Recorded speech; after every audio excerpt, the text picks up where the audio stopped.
What's happening with the real estate market and how much of a correction have we seen since the peak of the market in March this year? More importantly, if you're thinking of buying or selling in the last little bit of this year or in 2023, you may be asking, is the timing right? My name is Greg Axford.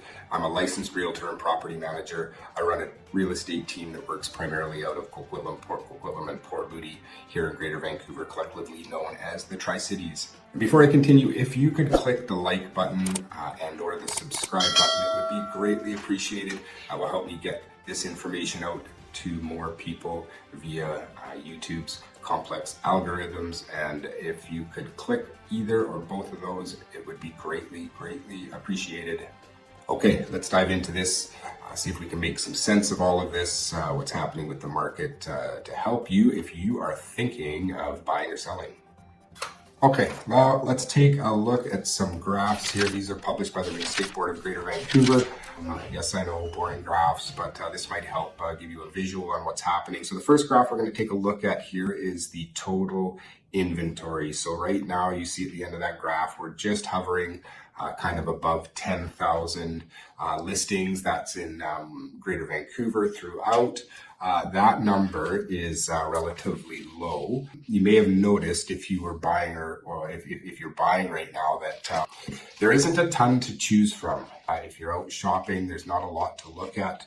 And I get the sense that we're having a bit of a late start here with typically we see the inventory start to grow in kind of the beginning of September. It does seem to me right now that there's more listings coming on over the last kind of week or two. So my guess is that this number may be a little bit higher when we get our October stats. Okay, so the second graph we'll pull up here, this is our sales to active ratio. If we look at this graph, we'll see that the Tri-Cities are all hovering. The Real Estate Board of Greater Vancouver is that green line, and the other colored ones are Tri-Cities. They're all hovering around the same, which is 0.17 to 0.20. So that means if there was 17 or 20 houses out of 100, that's how many are selling. So this gives us roughly about 6 months of inventory. Now, if we have less than 5 months, that's considered seller's market. If we have 6 to 8 months, it's more of a balanced market. And anything above 8 months is a buyer's market. So we're kind of in that balanced market in terms of the inventory that we actually have right now. And the last graph we'll take a look at are the prices. So what's actually happening here with the prices. You can see that we are, like I mentioned before, kind of March this year, we peaked and the prices have come down since then. So this rings throughout the Tri-Cities and it also follows Greater Vancouver as a whole. Now, keep in mind that this is for all property types. There may be a bit of variance between type condo to single family, depending on which city you're in. But really, this is going to be, we're talking a very 1-2%, maybe 3% of a difference between product type and city. Does it make sense for you to buy or sell right now? We all know that the interest rates have increased. They've gone up about 3% since the beginning of the year, which has obviously led to more for your mortgage payment, which is the bottom line, which is what you care about. How much is my mortgage payment?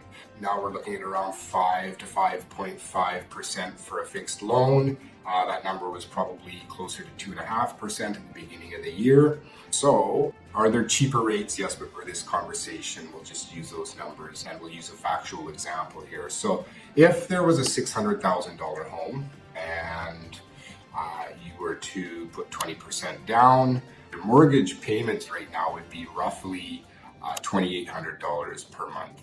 Now, if we rewind the clock and look at the beginning of the year, you could get that 2.5% rate. Your mortgage payments then at a lower rate would have been around $2,150 or so. So, what's that, about $650 difference per month, which is huge. There's no question about that. Now, how much does the market have to correct in order to be the same there? So the answer is on a home that price, about $100,000, maybe even a little bit more. So have the prices, has that $600,000 home now, has that come down to $500,000? The answer to that is no, it hasn't. Probably that home that was $600,000 at the beginning of the year, it's probably worth around $525 to $550 now. It has come down a bit, but with that being said, the benefit of getting the home for a substantially cheaper price now, even though you have a little bit higher mortgage payment, is that when you go to re-up on your mortgage in 3 years, 4 years, 5 years, whatever your term is, considering or assuming that the interest rates will come down between now and then, you're going to be ahead there. So, depending on what you're doing, if you're thinking of buying right now, question is, do I buy now or do I sit on the sidelines and wait and see what happened with the prices? How much more are they going to come down? Are they going to come down more?